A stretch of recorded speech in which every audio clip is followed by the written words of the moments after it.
Especially నేను ముస్లింల గురించి మాత్రమే మాట్లాడుతున్నాను. జాతీయ పతాకానికి సల్యూట్ చేయరు. ముస్లింలకు అభ్యంతరం ఏంటంటే వందే మాత్రం మేము పాడము అంటారు. ఖురాన్లో చాలా స్పష్టంగా దేవుడు చెప్తాడు. భారత్ మాతాకి జై అని అనటలేదు. మీలాంటి పెద్దలు ఏం చేస్తున్నారు? భారత్ మాతకి జై అని అనకూడదు. మాత అని ఎవరినంటారు? అసలు కన్న తల్లిని కాక మరొకరిని ఎవరినైనా తల్లి అనొచ్చు. అసలు జై శ్రీరామ్ అనేది కూడా ఈరోజు డిస్ప్యూటెడ్గా ఉంది. హిందువులపై దాడులు జరుగుతున్నప్పుడు కొంతమంది నాయకులు అనవసరమైనటువంటి రాద్ధాంతం చేస్తున్నారు. ఒక ముస్లిము ఏదైనా చేయాలి అని అంటే అతడు ఖురాన్ ప్రమాణం కోరుకుంటాడు. ఓవైసీ లాంటి వ్యక్తులు ఎక్కడో బంగ్లాదేశ్ నుంచి వచ్చినటువంటి ఒక క్రికెటర్ని ఆయనను పంపించేస్తే ఆయన గొంతు దించుకునేలా అడుస్తున్నాడు. ఖురాన్ చదువుకున్నటువంటి వ్యక్తి హింసనే ప్రోత్సహించాలనా? ఇది రాజకీయం అయిపోయింది. ఖురాన్తో పాటు రాజ్యాంగాన్ని కూడా పాటించాల్సిన అవసరం. ఇది తప్పండి, ఖండిస్తున్నారు. భారత రాజ్యాంగంలో ఒక నికార్సైన ముస్లింగా ఆచరించకూడని, మాకు విధులు వచ్చినప్పుడు మాత్రమే ఖురాన్ గుర్తొస్తుంది, హక్కులు వచ్చినప్పుడు మాత్రం ఖురాన్ గుర్తురాదు. ఏదైనా మనం వ్యతిరేకిస్తున్నాము అంటే నిరాధారంగా వ్యతిరేకించకూడదు. తెలంగాణ రాష్ట్రంలో భారతదేశంలో ఉన్నటువంటి ముస్లింలందరికీ, ముస్లిం నాయకులకు, ముస్లిం పండితులకు మీరు చెప్పదలుచుకుంది ఏంటి? ఖురాన్ హదీస్ స్టూడెంట్గా నేను చెప్పదలుచుకుంది ఒకటే, సంఘంలో అల్లర్ను సృష్టించే వారి కాళ్ళు చేతులను అభిముఖంగా నరకాలి, వారిని వధించాలి, వారిని దేశ బహిష్కరణ చేయాలి.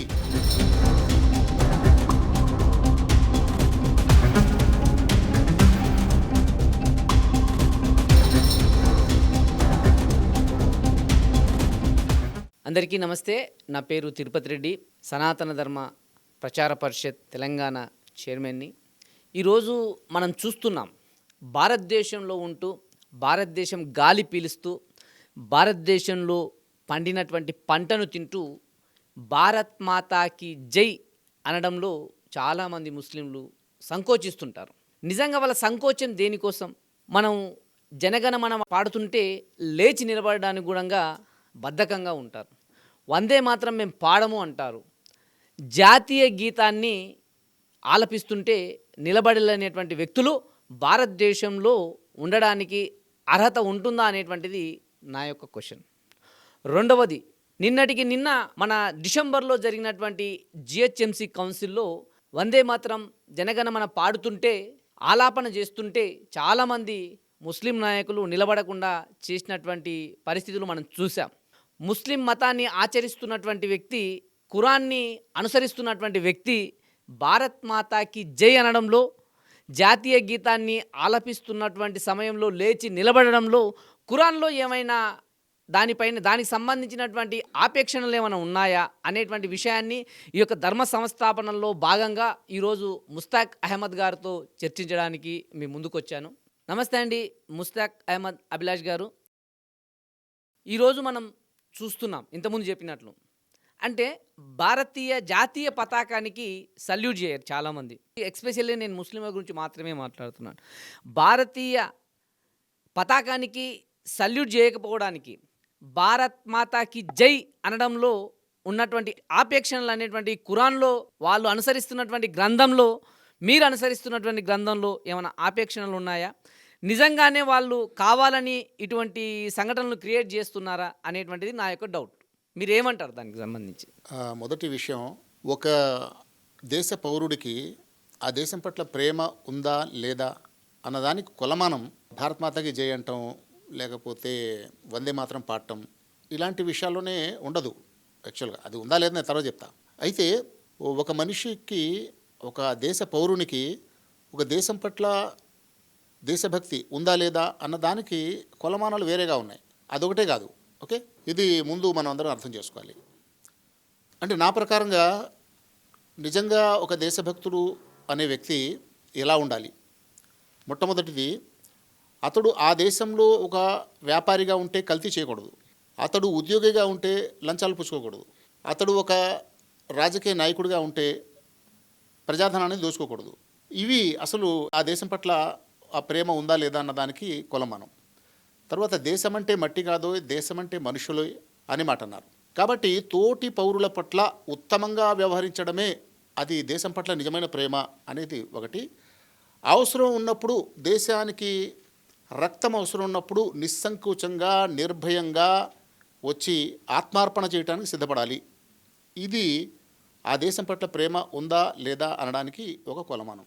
మరొక కొలమానం ఏంటంటే దేశం పట్ల నిజంగా ప్రేమ ఉన్నటువంటి పౌరుడు అతడు ఏ హోదాలో ఉన్నా కూడా భారతీయుల మధ్య ఐక్యత గురించి మాట్లాడాలి తప్ప అనైక్యత గురించి మాట్లాడకూడదు. కుల వ్యతిరేకత గురించి, మత వ్యతిరేకత గురించి, మత వైషమ్యాలు సృష్టించడం గురించి మాట్లాడకుండా ఉండడమే దేశం పట్ల నిజమైన ప్రేమకు కొలమానాలు. ఇది ఒకటి. ఇక ముస్లింలు భారత్ మాతాకి జై అనేది ఒకటి, అలాగే వందే మాతరం అనేది. ఆ తర్వాత మరొకటి మీరు ప్రస్తావించారు, జాతీయ గీతం జనగణమన పాడినప్పుడు లేచి నిలబడడం. ఈ విషయంలో మీరు కొన్ని విషయాలు ప్రస్తావించారు. దీని ఒక్కొక్కటి మనం చాలా స్పష్టంగా మాట్లాడుకుందాం.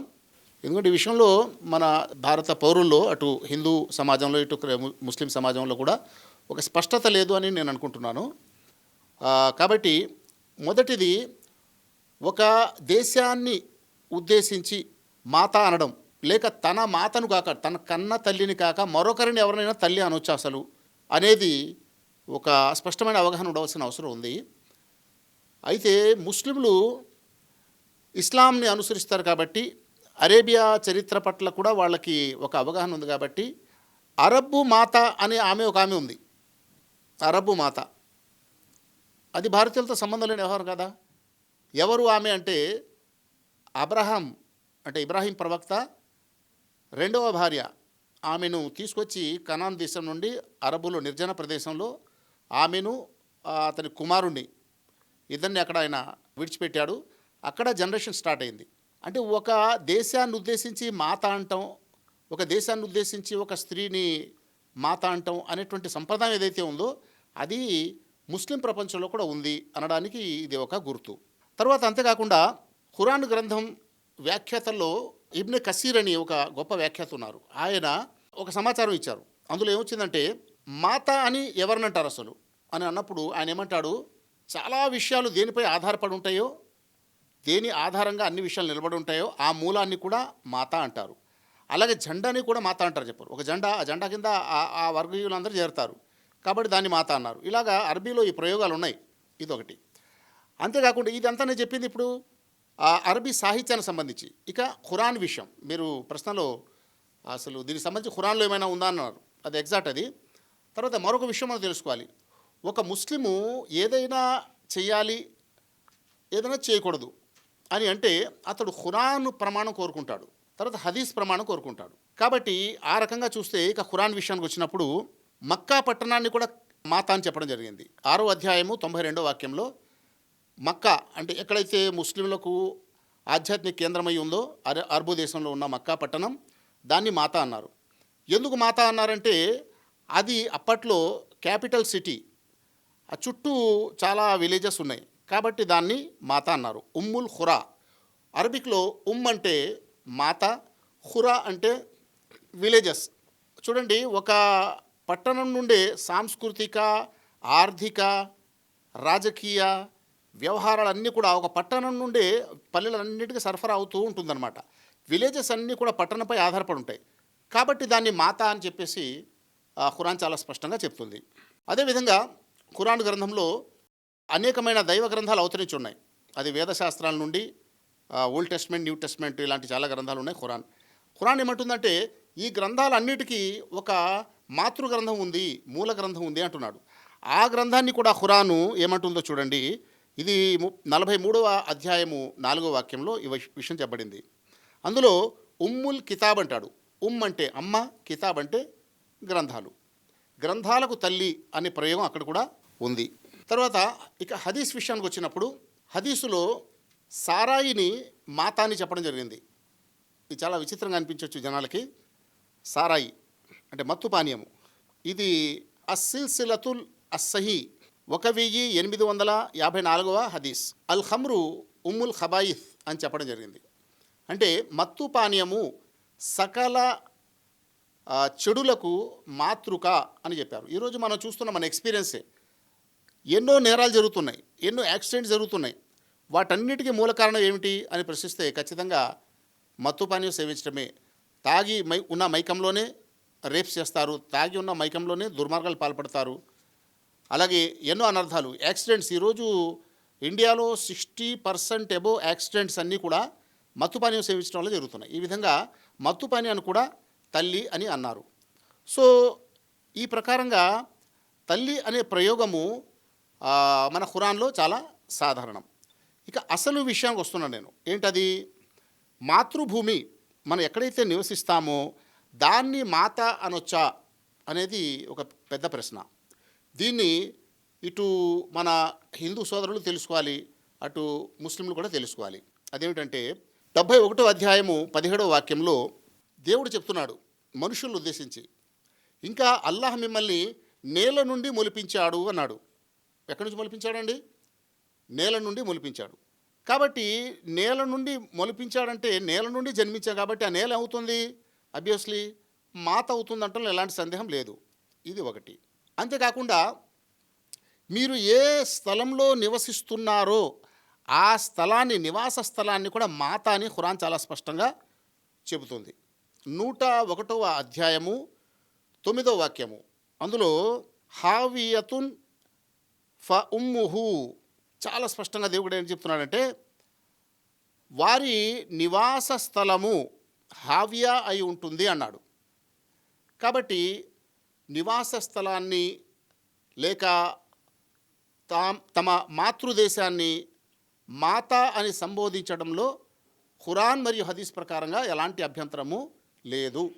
ఒక నిజమైన ముస్లిం ఖురాన్ ప్రకారము జీవనాన్ని సాగిస్తాడు, ఖురాన్ ప్రకారము తన కుటుంబాన్ని పోషించుకోవాలనుకుంటాడు, ఖురాన్ ప్రకారము సమాజంలో ఉండాలనుకుంటాడు.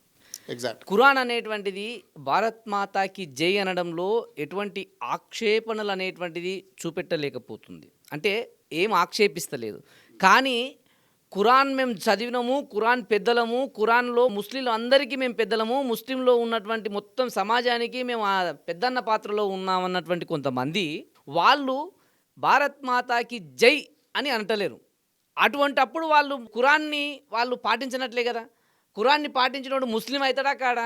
కానట్లే కదా. ఎగ్జాక్ట్. ఇక్కడ ఇప్పుడు చూడండి, ముస్లిం కానటువంటి వ్యక్తి ముస్లింలు అందరికి పెద్దలు అని చెప్పుకున్నప్పుడు మీలాంటి పెద్దలు ఏం చేస్తున్నారు? కనీసం వాళ్ళకి తెలియజేసే ప్రయత్నం అన్న చేశారా ఎప్పుడన్నా? అదే చూడండి, ఇక్కడ ఒక విషయం ఉంది. ఇప్పటివరకు మనం మాట్లాడుకున్న దాంట్లో ఒక విషయం క్లియర్ అయింది. ఏంటి? తమ మాతృదేశాన్ని తల్లి లేక మాత అనొచ్చా అనకూడదా అంటే అనొచ్చు అనే విషయం క్లియర్ అయిపోయింది. రెండవది జై అని అనడం అనేది ఒక విషయం. జై అనేది మాతకు వేరు కదా, మాత అనేది అనొచ్చా అనకూడదా, ఇది అయిపోయింది. ఇక దాన్ని జై అనొచ్చా? జయమే కదా. అదే అమ్మకు చెప్తా జయం చేకూర్చునుగాక. అదే రెండోది వందన, వందే మాతరం అన్నారు కదా. ఇప్పుడు వందనం, జై అనే 2 పదాలు ఉన్నాయి. ఈ 2 పదాల్లో కూడా ఈరోజు ముస్లిం సమాజానికి కూడా చాలా అవగాహన చాలా అవసరం ఈ 2 పదాల విషయంలో. ముందు జై అని తీసుకుందాం. జై అంటే ఏమిటి అసలు? మీరు ఎవరిని ఉద్దేశించి జై అంటున్నారో వారికి జయము కలుగునుగాక. ఇంత పొడుగు వాక్యం అనమాట ఇది. జయము కలుగునుగాక అన్నదాని షార్ట్ ఫామ్ ఏంటి? జై. ఈ జై అనే పదము ఇది ఘనకీర్తన, ఆశీర్వాదమా? ఘనకీర్తన. అదే ఇక్కడ అర్థం చేసుకోవాలి మనం. ఒకసారి మనం గమనిద్దాం చూడండి. అంటే ఇక్కడ అంటే ముస్లింలకు అభ్యంతరం ఏంటంటే ఘనకీర్తన ఒక దేవుడు తప్ప మేము ఎవరు చెయ్యం. ఇస్లాం ప్రకారంగా ఘనకీర్తన అనేది ఒక దేవునికి చెల్లుతుంది, అది ఎవరికి చెల్లదు అనేది ఒక పాయింట్. ఈ జై అనే పదము అసలు ఘనకీర్తన అర్థంలో రాదండి. అది ఆశీర్వాదంలో వస్తుంది, ఆకాంక్షలో వస్తుంది. ఉదాహరణకి మీరు ఎలక్షన్లో పోటీ చేస్తున్నప్పుడు, లేకపోతే ఎవరైనా మన పెద్దలు పోటీ చేస్తున్నప్పుడు ఏమంటారు? భారత్ మాతకి జై అని అనకూడదు అన్నారు. ఓకే, అనుకుందాం అలాగా. మరి జై భీమ్ అని అంటున్నారు, జై మీమ్ అని కూడా అంటున్నారు, అలాగే జై కేసీఆర్ అంటారు. మరి వీళ్ళందరికీ జై అనే మాట ఎవరికి అనకూడదంటే మరి వీళ్ళకు కూడా అనకూడదు కదా. ఇప్పుడు సపోజ్ ఎలక్షన్లో పోటీ చేస్తున్నటువంటి ఒక ఎమ్మెల్యేని ఉద్దేశించి జై అన్నప్పుడు ఉద్దేశం ఏంటి? ఆయన ఆ ఎన్నికలలో విజయము సాధించునుగాక. ఇది ఆకాంక్ష అవుతుంది, ఘనకీర్తన అవ్వదు. ఓకే, ఘనకీర్తన అయితే మీరు ఎవరు చేయక్కర్లేదు, ఆకాంక్ష ఎందుకు చేయకూడదు? కాబట్టి భారత్ మాత అనేది ఖురాన్ హదీస్ ప్రకారంగా క్లియర్ అయిపోయింది. రెండో విషయం, జై అనే మాట అనడంలో ఎలాంటి అభ్యంతరము ఖురాన్ హదీస్ ప్రకారంగా లేదు. అది ఒక ఆకాంక్ష కాబట్టి భారత్ మాతాకి జై లేక జై హింద్ అనొచ్చు. అలాగే జై శ్రీరామ్ అనేది కూడా ఈరోజు డిస్ప్యూటెడ్గా ఉంది. నిజానికి శ్రీరాముడి పట్ల కూడా మనం ఆకాంక్ష వ్యక్తం చేస్తున్నాం తప్ప అక్కడ ఘనకీర్తన కాదు. కాబట్టి జై శ్రీరామ్ అని కూడా అనవచ్చు అని మనకు ఖురాన్ హదీస్ స్టడీ వల్ల తెలుస్తుంది. మీరు ఈ ఖురాన్ హదీస్లో ఉన్నటువంటి పదాలను పట్టుకొని ఉన్నటువంటి దాన్ని పట్టుకొని నిజంగా తెలంగాణ రాష్ట్రంలో భారతదేశంలో ఉన్నటువంటి ముస్లింలందరికీ, ముస్లిం నాయకులకు, ముస్లిం పండితులకు మీరు చెప్పదలుచుకుంది ఏంది? ఈరోజు ముస్లిం సమాజానికి ఈ విషయమై చెప్పదలుచుకుంది ఏంటంటే, ఏదైనా మనం వ్యతిరేకిస్తున్నాము అంటే అది జ్ఞానయుక్తంగా వ్యతిరేకించాలి, నిరాధారంగా వ్యతిరేకించకూడదు. అలాగే దీన్ని సమర్థిస్తున్నామంటే ఎందుకు మీరు సమర్థిస్తున్నారు అన్నదానికి కూడా జ్ఞానాధారంగానే చేయాలి. ఖురాన్లో చాలా స్పష్టంగా దేవుడు చెప్తాడు ఏమంటే, జ్ఞానాధారం లేకుండా మీరు దేనిని తిరస్కరించవద్దు, దేన్ని స్వీకరించవద్దు, మీరు ఏ పని చేసినా జ్ఞానం ఆధారంగా చేయాలి అంటాడు. అయితే పెద్ద ప్రాబ్లం ఏంటంటే ఇక్కడ ప్రస్తుతం ఇండియాలో ఈ భారత్ మాతాకి జై, జై హింద్, జై శ్రీరామ్ ఈ విషయాలు ఒక రిలీజియస్ మ్యాటరు. దీన్ని మనం అండర్స్టాండింగ్ చేసుకోవాలి, అసలు దీని వాస్తవికత ఏంటి అని ఒక సీరియస్గా కూర్చొని ఆలోచించే వాతావరణం లేదు. ఇది కంప్లీట్ ఏంటంటే ఆధ్యాత్మికత నుండి లేక ఇది రాజకీయం అయిపోయింది ఇది. కాబట్టి ప్రతిపక్షాలు మరియు అధికార పార్టీ ఈ రెండు తీసుకుంటే ఎలా ఉంటుందంటే, అధికార పార్టీ ఏది చేసినా తప్పు ఎవరి ప్రకారంగా? ప్రతిపక్షం ప్రకారంగా. ఓకే, అలాగే అధికార పార్టీ ప్రకారంగా ప్రతిపక్షం ఏది చెప్పినా తప్పు. ఈ టెండెన్సీ నడుస్తుంది. కాబట్టి అదేవిధంగా ఈరోజు ముస్లిం సమాజం మరియు ఈ పొలిటికల్ ఈ ఫైట్ ఏదైతే ఉందో వారి పరంగా ఏవైతే విషయాలు జరుగుతున్నాయో ఆ ఎదుటి వారు నిజం చెప్పినా కూడా మీరు తిరస్కరించాలనే భావన ఈరోజు ఏర్పడింది. కాబట్టి నేను ముస్లింలకు ఏం చెప్తున్నానంటే, మీరు ఏది చెప్పినా, దేన్ని వ్యతిరేకించినా, దేన్ని స్వీకరించినా, ఆమోదించినా ఖచ్చితంగా ఖురాన్ హదీస్ ఆధారాలతోనే చేయాలి అని మాత్రం నేను చెప్తున్నాను. నా ఖురాన్ హదీస్ అధ్యయనం వరకు ఒక స్టూడెంట్గా, ఖురాన్ హదీస్ స్టూడెంట్గా నేను చెప్పదలుచుకుంది ఒకటే, అదేమిటంటే భారత మాతాకి జై అని కానీ, వందే మాతరం అని చెప్పడం కానీ, జై శ్రీరామ్ అని చెప్పడం కానీ ఖురాన్ హదీస్ ప్రకారం ఎలాంటి అభ్యంతరం లేదు. అదేవిధంగా ఇప్పుడు బంగ్లాదేశ్లో జరుగుతున్నటువంటి హిందువులపై దాడులు జరుగుతున్నాయి కదా. హిందువులపై దాడులు జరుగుతున్నప్పుడు ఇక్కడ కొంతమంది నాయకులు అనవసరమైనటువంటి రాద్ధాంతం చేస్తున్నారు. ఎవరు? ముస్లింలే రాద్ధాంతం చేస్తున్నారు. సపోజ్ ఓవైసీ లాంటి వ్యక్తులు ఎక్కడో బంగ్లాదేశ్ నుంచి వచ్చినటువంటి ఒక క్రికెటర్ని ఆయనను పంపించేస్తే ఆయన గొంతు దించుకునేలా అడుస్తున్నాడు. నేనే ముస్లింలు అందరికీ, తెలంగాణ రాష్ట్రంలో కాదు భారతదేశంలో ఉన్న అందరికీ నేనే పెద్ద నాయకుడు అని చెప్పుకునేటువంటి ఒక వ్యక్తి ఓవైసీ ప్రస్తుతానికి. ఆయన ఏం చెప్తున్నాడంటే, మా ముస్లిం పిల్లగాన్ని మీరు ఎందుకు పంపించేసిండ్రు బీసీసీఐ నుంచి? 2026లో మనకు ఐపీఎల్ మ్యాచ్లో ఆడకుండా అతను పంపించేశారు ఇక్కడ నుంచి. ఆయన పంపించేసినందుకు ఆయన బాధపడుతున్నాడు. నేనేమంటున్నానంటే, ఖురాన్ ప్రకారము వీళ్ళు చస్తున్నప్పుడు కనీసం నిలువరించగలిగేటువంటి అవకాశం ఉండి కూడా దాన్ని నిలువరించాలనేటువంటి సబ్జెక్టు చెప్పాలని తెలిసి కూడా ఖురాన్ ప్రకారం చెప్తే తప్పేమని ఉందా? అంటే ఇతరులను చంపడమే ఖురాన్లో ఉన్నటువంటి ఖురాన్ చదువుకున్నటువంటి వ్యక్తి హింసనే ప్రోత్సహించాలనా? ప్రతిదీ రాజకీయం అయిపోయింది, రాజకీయ కోణంతోనే చూస్తున్నారు. నిజానికి వాస్తవాలు ఏంటి అని అన్నప్పుడు బంగ్లాదేశ్ ప్రస్తావన మీరు తెచ్చారు కాబట్టి ఒక వివరణ ఇది మన ప్రేక్షకులందరూ కూడా తెలియాలి. అదేమిటంటే, ఈరోజు బంగ్లాదేశ్లో ఏవైతే గొడవలు జరుగుతున్నాయో అవి బంగ్లాదేశీ ముస్లింలకి, బంగ్లాదేశీ హిందువులకి మధ్య ఘర్షణ ఎంతమాత్రం కాదు. ఇది ముందు మనం తెలుసుకోవాలి. దానికి కారణం మరి ఎందుకు జరుగుతున్న గొడవలు అనేది క్వశ్చన్. దీనికి ఆన్సర్ ఏంటంటే, జియో పాలిటిక్స్లో భాగంగా అమెరికా చైనాను, ఇండియాను నిలువరించడానికి పాకిస్తాన్ను ఒక సైనిక కేంద్రంగా వాడుకుంటుంది. ఇదందరూ ప్రపంచానికి తెలిసిన విషయమే. కొంతమంది విదేశీ విశ్లేషకులు వారు ఏమంటున్నారంటే, బంగ్లాదేశ్లో ఉన్నటువంటి ప్రభుత్వము భారతదేశానికి అనుకూలమైన ప్రభుత్వం ఉండింది మొన్నటి వరకు. అలా ఉండటం వల్ల అమెరికా అక్కడ ఒక బంగ్లాదేశ్ పక్కన ఉన్నటువంటి ఒక ద్వీపాన్ని అడిగినప్పుడు వాళ్ళు తిరస్కరించారు. ఎందుకంటే ఆయన అంతర్జాతీయంగా అక్కడ చైనాను నిలువరించడానికి ఒక బేస్ అక్కడ తయారు చేసుకుందామని చెప్పేసి వాళ్ళు అడిగారు. ఆమె కాదంది, షేక్ హసీనా గారు ఇవ్వనని చెప్పింది. కాబట్టి తమకు వ్యతిరేకంగా ఉంది కాబట్టి ఆ ప్రభుత్వం దాన్ని కూల్చాలి అనేది అమెరికా ప్లాన్. అందులో భాగంగా ప్రతి దేశంలో కూడా కొంత నిరసన అనేది ఉంటుంది, ఏదో ఒక వర్గంలో నిరసన ఉంటుంది. బంగ్లాదేశ్లో ఒక నిరసన ఉంది. ఏంటది? బంగ్లాదేశ్ స్వాతంత్రం కోసం పోరాడినటువంటి వాళ్ళ కుటుంబ సభ్యులకి ఒక పెద్ద రిజర్వేషన్ ఫెసిలిటీ ఉంది వాళ్ళకి. దాని కారణంగా చాలా ఉద్యోగాలన్నీ వాళ్ళకే పోతున్నాయి. దానికి అక్కడ ఉన్నటువంటి స్టూడెంట్స్ సామాన్యులు వ్యతిరేకంగా ఉన్నారు. ఆ వ్యతిరేకతను వాళ్ళు ఏం చేశారంటే అగ్నిలో ఆజ్యం పోసినట్టు అక్కడ ఈ ప్రాబ్లం సృష్టించి ఆ దేశం యొక్క ప్రభుత్వాన్ని కూల్చారు. తర్వాత తమకు అనుకూలమైన ఒక కీలుబొమ్మ ప్రభుత్వాన్ని అమెరికా తీసుకొచ్చి అక్కడ అలజడులు సృష్టించడం జరుగుతుంది. ఇది అసలు వెనకాల ఉన్నటువంటి కారణం. అయితే ఒక మాట, మీరు ఎవరు ఖండించడం లేదు అని అన్నారు, ముస్లింలు ఎవరు ఖండించడం లేదు అన్నారు. ఇది తప్పండి, ఇది ఖండిస్తున్నారు. చాలామంది ముస్లింలు ఖండించారు. కాకపోతే ఇక్కడ పెద్ద ప్రాబ్లము, ఈరోజు మన మీడియా కూడా మెయిన్ స్ట్రీమ్ మీడియా అని, తర్వాత సోషల్ మీడియా అని, తర్వాత గ్రూప్ వైజ్ మీడియాస్, ఎవరి మీడియా వాళ్ళకు ఉంది. హిందూ సమాజానికి వాళ్ళందరూ కూడా ఒక సోషల్ మీడియా, అలాగే ముస్లింలు వాళ్ళందరూ సోషల్ మీడియా. అంటే చెప్పాలంటే ఒక్కొక్కళ్ళు ఒక నూతులో కప్పల్లాగా వాళ్ళ నూతులు తయారు అందులోనే ఉన్నారు తప్ప బయటకు వచ్చి వాళ్ళు ఏం చూడటం లేదు. ఇది పరిస్థితి. కాబట్టి ఈ ముస్లింలు ఎవరైతే ఇలాంటి విషయాలు ఖండించారో అది మెయిన్ స్ట్రీమ్ మీడియాలో రాలేదు ఆ ప్రస్తావన. కాబట్టి అది ఎవరూ ఖండించలేదని మనకు అనిపిస్తుంది. ఇంకా చెప్పాలంటే కొంత న్యూస్ నేను అక్కడి నుంచి గమనించింది, అక్కడ సోషల్ మీడియాలో అక్కడ ఉన్న పరిస్థితి చూస్తే చాలామంది ముస్లిం సంఘాలు సైతం అక్కడ దేవాలయాలపై దాడులు జరగకుండా, అక్కడ హిందువులకు నష్టం జరగకుండా చాలా ప్రయత్నం చేసి వాళ్ళని ఆ గొడవల్ని సద్దుమణిగించడానికి చాలా ప్రయత్నం చేశారు. అయినప్పటికీ దురదృష్టవశాత్తు ఒక హిందూ యువకుడిని వారు హత్య చేసి మరి ఆ కాల్చటం అనేది చాలా దుర్మార్గమైనటువంటి ఆటవికమైన చర్య. అది దాన్ని అందరూ ఖండిస్తున్నారు. నేను స్వయంగా కూడా ఆ విషయంలో ఏంటంటే చాలా గట్టిగా ఖండించడం జరిగింది. ముఖ్యంగా అలాంటి పరిస్థితులు ఏర్పడినప్పుడు ఒక పౌరులుగా మనం ఏం చేయగలమంటే 3 పనులు చేయవలసి వస్తుంది ఇక్కడ. ఒకటి, భారతదేశంలో ఉన్న సామాన్య ముస్లింలు బయటకు వచ్చి రోడ్లపైకి వచ్చి ఆ మైనారిటీస్గా, ముస్లిం దేశాల్లో మైనారిటీస్గా ఉన్నటువంటి హిందువులపై దాడులు జరగడానికి వీల్లేదు అనేటువంటి విషయాన్ని ప్రొటెస్ట్ చేసి ఇక్కడ తమ నినాదాన్ని, తన నిరసనని ఓపెన్గా తెలియజేయాలి. ఎవరు? సామాన్య ముస్లింలు ఒకటి. రెండవది, ముస్లిం పండితులు, ముస్లిం లీడర్లు ఎవరైతే ఉన్నారో వాళ్ళు కూడా ఈ విషయంలో ఏంటంటే ఫోకస్గా ఖండించవలసిన అవసరం ఉంది.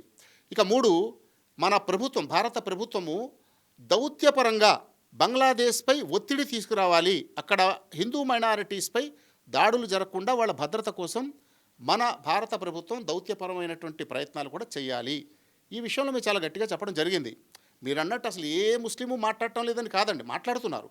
అయితే తగిన స్థాయి, ఆ ఒత్తిడి ఇంకా పెరగవలసిన అవసరం ఉంది. దీన్ని నేను కూడా అంగీకరిస్తానండి. ఇప్పుడు ప్రపంచంలో ఉన్నటువంటి చాలా దేశాల్లో ముస్లింలు ఉన్నారు సార్. ముస్లింలందరూ ఖురాన్ని ప్రామాణికంగా చేసుకొని వాళ్ళ జీవనాన్ని సాగిస్తారు. వాళ్ళ జీవితంలో ముడిపడి ఉంటుంది ఖురాన్ అనేటువంటిది ఒకటి. అంటే దేశ పరిస్థితులు, దేశ కాలమాన పరిస్థితులకు అనుగుణంగా వీళ్ళు ఒక రాజ్యాంగబద్ధంగా భారతదేశంలోనే, సపోజ్ భారతదేశంలో చూసుకుందాం, ఖురాన్తో పాటు రాజ్యాంగాన్ని కూడా పాటించాల్సిన అవసరం ఉంది. రాజ్యాంగంలో ఉన్నటువంటి హక్కుల గురించి మాట్లాడినప్పుడు రాజ్యాంగం విధించినటువంటి విధులను గురుంగా వాళ్ళు చేయాల్సి వస్తుంది. కొన్నిసార్లు కొంతమంది మాకు విధులు వచ్చినప్పుడు మాత్రమే ఖురాన్ గుర్తొస్తుంది, హక్కులు వచ్చినప్పుడు మాత్రం ఖురాన్ గుర్తురాదు.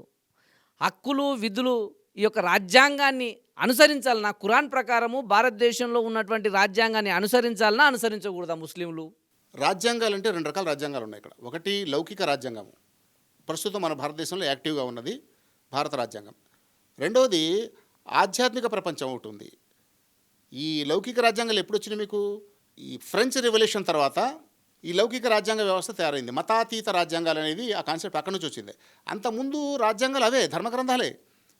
మన భారతదేశంలో చూసుకుంటే మను ధర్మశాస్త్రం, అలాగే క్రిస్టియన్ ప్రపంచంలో చూసుకుంటే బైబిల్, అలాగే ముస్లిం ప్రపంచంలో ఖురాన్. ఈ విధంగా ఆధ్యాత్మిక గ్రంథాలే రాజ్యాంగాలు. కాబట్టి ఆ రాజ్యాంగాలు ఆ కోణంలో వాళ్ళు ఆధ్యాత్మికంగా ఆలోచిస్తారు. ఎప్పుడైతే లౌకిక రాజ్యాంగాలు వచ్చేసాయో అప్పుడు ఆ లౌకిక రాజ్యాంగం వెలుగులోని తమ జీవన విధానాన్ని సాగించాలి. అయితే ముస్లింలకు భారత రాజ్యాంగ అనుసరణకు ఖురాన్ ఎలాంటి అభ్యంతరము పెట్టడం లేదు. భారత రాజ్యాంగంలో కూడా ఏంటంటే కొన్ని దాని యొక్క ఆదేశాలు, ఆజ్ఞలు వ్యక్తి స్వేచ్ఛాధారంగానే చేయమంటారు తప్ప బలవంతం ఏమీ ఉండదు అందులో. కాబట్టి నా ప్రకారంగా, నా అధ్యయనం మేరకు భారత రాజ్యాంగంలో ఒక నికార్సైన ముస్లింగా ఆచరించకూడని విషయాలు ఏమీ కూడా లేవు. ఎందుకంటే ఇది స్వతంత్ర రాజ్యం, స్వతంత్ర దేశం కాబట్టి ప్రజాస్వేచ్ఛకు పెద్దపీట వేసేదే మన భారత రాజ్యాంగం. కాబట్టి ముస్లింలు ఎవరైనా సరే ఖచ్చితంగా భారత రాజ్యాంగానికి బదులై ఉండాలి. As for Quran. ఎందుకు ఖురాన్ అంటుంది, ఏమంటుందంటే సంఘంలో సంస్కరణ జరిగిన తర్వాత అల్లర్లు సృష్టించడం ఘోరమైన నేరం. సంఘంలో అల్లర్లు సృష్టించే వారి కాళ్ళు చేతులను అభిముఖంగా నరకాలి, వారిని వధించాలి, వారిని దేశ బహిష్కరణ చేయాలి. ఇంతకంటే ఖురాన్ మాట్లాడుతుంది. అంటే సాంఘిక శాంతి భద్రతలకు ఖురాన్ పెద్దపీట వేస్తుంది. కాబట్టి భారత రాజ్యాంగ అనుసరణకు ఖురాన్ లాంటి అభ్యంతరం ఏ విషయంలో కూడా పెట్టడం లేదు. భారతదేశంలో ఉన్నటువంటి ఒక ముస్లిం భారత్ మాతాకి జై అనడంలో ఖురాన్ ఎలాంటి ఆంక్షలు కానీ ఆక్షేపణలు కానీ పెట్టలేదు. అదేవిధంగా వందే మాత్రం పాడడానికి, జనగణ మన గీతం పాడడానికి కూడా ఎలాంటి ఆక్షేపణలు లేవు. అదేవిధంగా భారతదేశంలో అంటే ఏ భౌగోళిక ప్రాంతంలో ఉంటే ఆ భౌగోళిక ప్రాంతంలో ఆ ప్రభుత్వంలో ఆ విధమైనటువంటి హక్కులు, అంటే సపోజ్ భారతదేశాన్ని తీసుకుంటే భారతదేశంలో భారత రాజ్యాంగం ప్రకారం జీవించడానికి ఒక ముస్లింకు హక్కు ఉంది. కానీ అదేవిధంగా ఖురాన్లో ఆ విధంగా జీవించవద్దు, ఆ విధంగా ఉన్నటువంటి వ్యవస్థను మీరు గౌరవించవద్దు అనేటువంటిది ఖురాన్లో ఎక్కడా లేదు. కానీ కొంతమంది ముస్లింలు కావాలని లేదా వాళ్ళకి తెలిసో తెలియకనో ఖురాన్ పేరు చెప్తున్నారు. అంటే అటువంటి ఖురాన్లో ఇటువంటి పదాలు లేవు అనేటువంటిది మన ముస్తాక్ అభిలాష్ గారు చెప్తున్నారు. Thank you sir. నమస్తే. G7 మీడియా నెట్వర్క్ మీ డిజిటల్ మీడియా భాగస్వామి.